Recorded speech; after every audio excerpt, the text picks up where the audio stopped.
मधील पराभवानंतर तर डावे पक्षांची पुरती पिछेहाट झालेली आहे।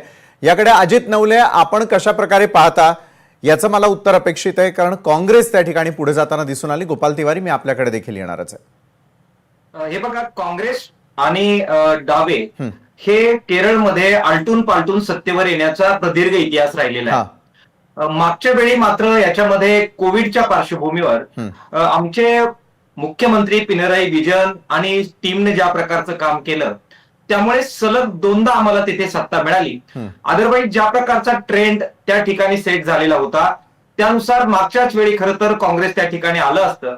मला मात्र केरळच्या जनतेनं दोनदा संधी ही लेफ्टला दिलेली होती, बरोबर। त्यामुळे तिथला जो आलटून पालटून सत्तेवर येण्याचा जो ट्रेंड आहे तो पाहता दारुण पराभव झालाय, डावे संपले, तर असं निष्कर्ष काढण्याची मला वाटतं काही घाई आपण कुणीही करण्याचं काही कारण नाही। बरं, दुसऱ्या बाजूला आपण बघा की ज्या प्रकारचं चांगलं काम केरळमध्ये पिनराई विजयन यांनी केलेलं आहे त्याच्यामध्ये देशात पहिल्यांदा एक राज्य हे अत्याधिक जी काही दारिद्र्य आहे, एक्स्ट्रीम पॉवर्टी आहे, ते पूर्णपणाने त्याचं निष्कासन करणं आणि शेतकऱ्यांच्या आत्महत्या सुद्धा पूर्णपणाने थांबवण्यामध्ये पिनराई विजयनचं सरकार यशस्वी झालं। ही जगाने घेतलेली दखल आहे।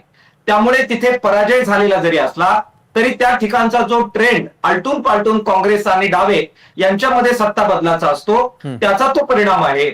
देशामध्ये सुद्धा जरी संसदीय राजकारणामध्ये काही प्रमाणामध्ये नक्कीच त्या ठिकाणी आमचा प्रेझेन्स कमी झालेला आहे, मात्र रस्त्यावरची लढाई आणि ज्या प्रकारे शेतकरी कामगारांचे लढे हे रस्त्यावर उतरून करण्यामध्ये डाव्या शक्ती आगे पुढे जात आहेत, त्यांची ताकद वाढते आहे, त्याची दखल घेता डावे संपलेत असा निष्कर्ष मला वाटतं काढणं हे जरा घाईचं होईल, हे मला या ठिकाणी। बरं, डावे संपले नाही असं आपल्याला वाटतं, तो विचारही कायम असेल असं आपल्याला वाटतंय, मात्र काँग्रेस या विजयाकडे कसं पाहते?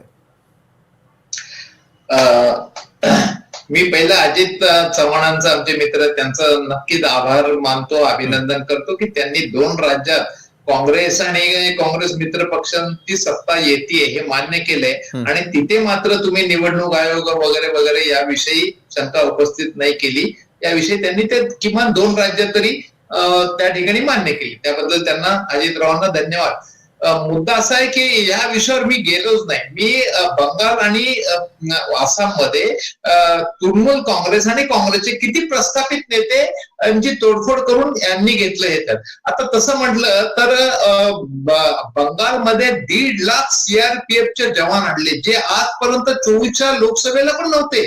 1.5 लाख। काल परवा आपण सगळ्या वृत्तपत्रातनं पाहिलं असेल की त्या ठिकाणी तृणमूल काँग्रेसचा दावा सुप्रीम कोर्टाने फेटाळला, पण मुद्दा असा आहे की एक प्रघात आहे की सरकारी राज्य सरकारची यंत्रणा हे निवडणूक ती सरकारी अधिकारी असते, त्याबद्दल त्यांच्यावर कुणी गैरविश्वास दाखवू शकत नाही किंवा ते दाखवलं पण नाही पाहिजे। ते निवडणूक केंद्रीय निवडणूक आयोगाच्या अखत्यारीत काम करतात, परंतु यांनी आता काउंटिंगला संपूर्ण केंद्राची यंत्रणा त्या ठिकाणी आली। आता ते तृणमूल काँग्रेस आणि मुद्दा असा आहे की एखाद्या भारतीय जनता पक्षाच्या विरोधात जर लढायचं असेल तर त्या ठिकाणी तृणमूल काँग्रेसने म्हणजे जिथे ज्या पक्षाला विनिंग आहे तिथेच ते लोक त्यांच्या मागे राहतात, त्यामुळे ऑब्व्हियसली तिथे काँग्रेसपेक्षा तृणमूल काँग्रेसला लोकांनी प्राधान्य दिलं आणि म्हणून 94-96% मतदान झालं। म्हणजे ममताजी ज्या ह्याच्यानी लढल्या आणि हा सगळ्या याच्यामध्ये आपण बघितलं की ममताजीजींना मागच्याला त्यांच्या चुका लक्षात आल्या की दीदी ओ दीदी किंवा ममताजीजी बद्दल एक महिलांची जी सहानुभूती होती, खोटं परसेप्शन नेरेटिव्ह भारतीय जनता पक्षाने या बिलाच्या माध्यमातून महिला आरक्षण विरोधी कसे आहेत की जे मुळात महिला आरक्षण